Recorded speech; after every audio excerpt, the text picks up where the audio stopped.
Welcome back. New data out this week is confirming what we knew all along. School lockdowns have had a devastating impact on our kids' education. Federal testing numbers from the Department of Education show that over the last 2 years, reading and math scores have suffered the steepest decline we've seen in decades. Look at this. The average scores for fourth graders have dropped 5 points in reading and 7 points in math since the start of COVID-19 and the lockdowns. This is the biggest decrease we've seen in reading in 30 years, and it's the deepest year-over-year decline in math scores on record.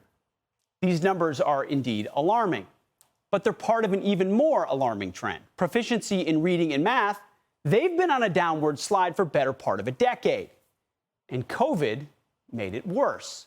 School lockdowns crushed students' ability to learn, and no one had a bigger role in keeping schools closed than the president of the American Federation of Teachers, Randi Weingarten.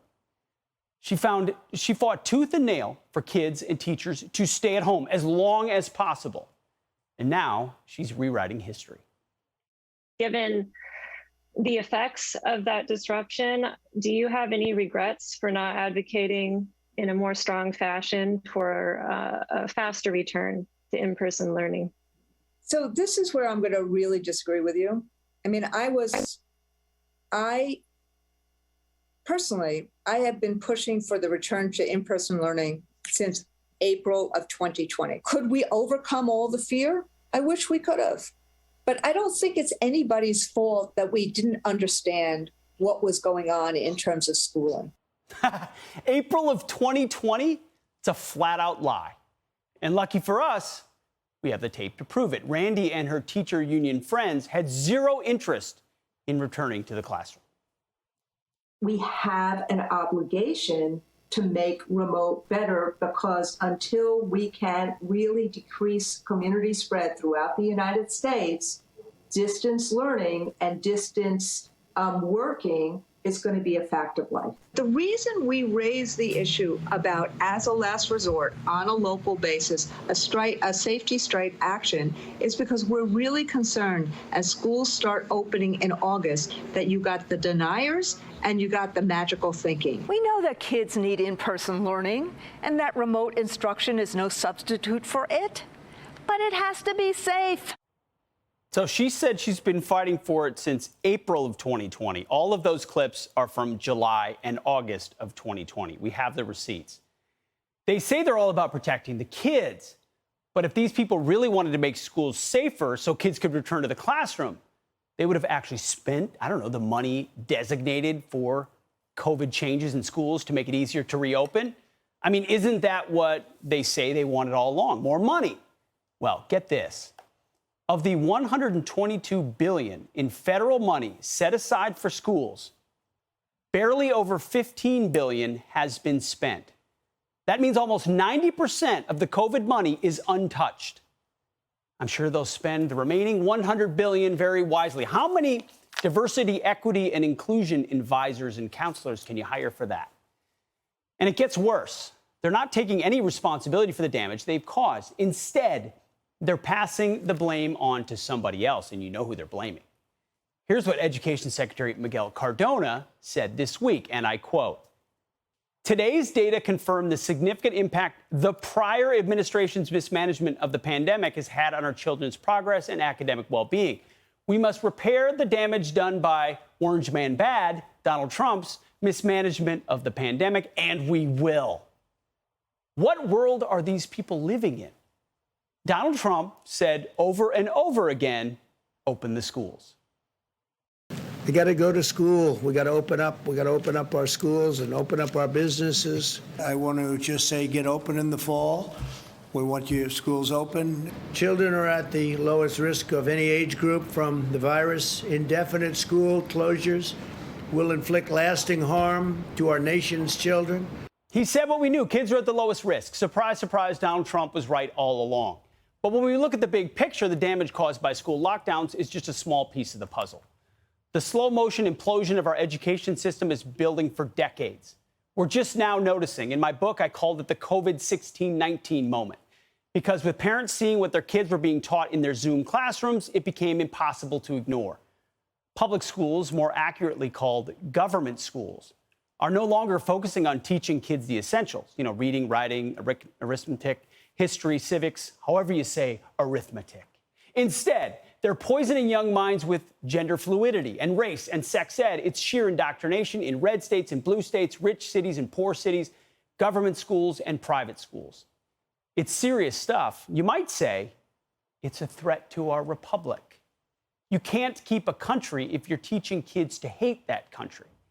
The affections and affiliations of our kids are the target of the left, and now those same kids can't even read.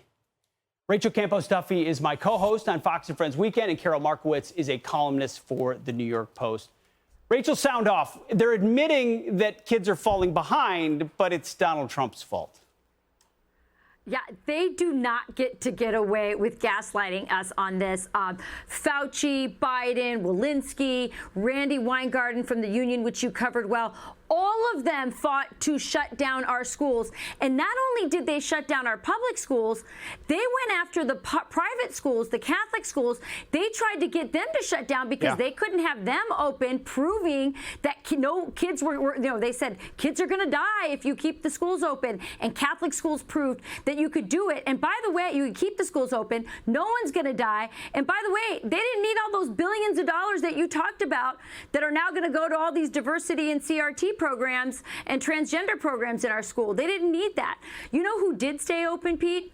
The Chinese. 195 million Chinese students went right back to school in the fall when they were shutting down our schools. And boy, the Chinese love this. Our kids got, their scores went down, they got lazier, they got depressed, they got suicidal, they got fatter because childhood obesity went up when you closed down the schools and locked our kids up.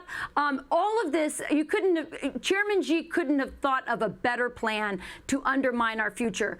And these scores are just one more example of it. Well, they sent the virus over to us, so it was part of their plan. Karol, real quick, are they this cynical, or do they really believe what they're saying here, the Democrats? Well, I think they're absolutely trying to rewrite history, and the timeline is so important. I love that you called out Randy Weingarten for wanting to keep schools closed in 2020, but it's important to note that she wanted to keep schools closed in 2021 also. And it wasn't just her. Secretary Cardona, Joe Biden, various governors, tons of people on the left all wanted to keep schools closed for September 2021. And when Governor DeSantis, my governor in Florida, was heading towards opening schools, all the headlines said, Florida schools open as cases climb. It was a specific motion to stop Florida from opening schools, and they kept schools open and proved that it was possible. All of these Democrats want to pretend that they weren't involved in this tragedy that we're living through right now and this travesty with these scores, but it's absolutely at their feet, and Randy Weingarten is number one person that caused this. And we knew even then that kids were not the ones affected. Rachel, real quick, do voters remember this? Of course they do. And this is what you talk about, this awakening, the 1619 moment that you talked about. It's not just what, they were teaching our children, but the way they wanted to torture our children, the parents who had to fight to keep the schools open, to take the masks off. Parents are not going to forget this. They don't get away with this. And we certainly should keep replaying these clips, as you just done, Pete, because sometimes they want to rewrite history. We're not going to let them do it this time. Yeah. And Karol, you made the move to say, hey, we're going to Florida where we know they will keep it open in the future. Rachel, Karol, thank you so much for your time tonight. That's right. Appreciate it. Thank you. Thank you, Pete. Hey, Sean Hannity here. Hey, click here to subscribe to Fox News YouTube page and catch our hottest interviews and most compelling analysis. You will not get it anywhere else.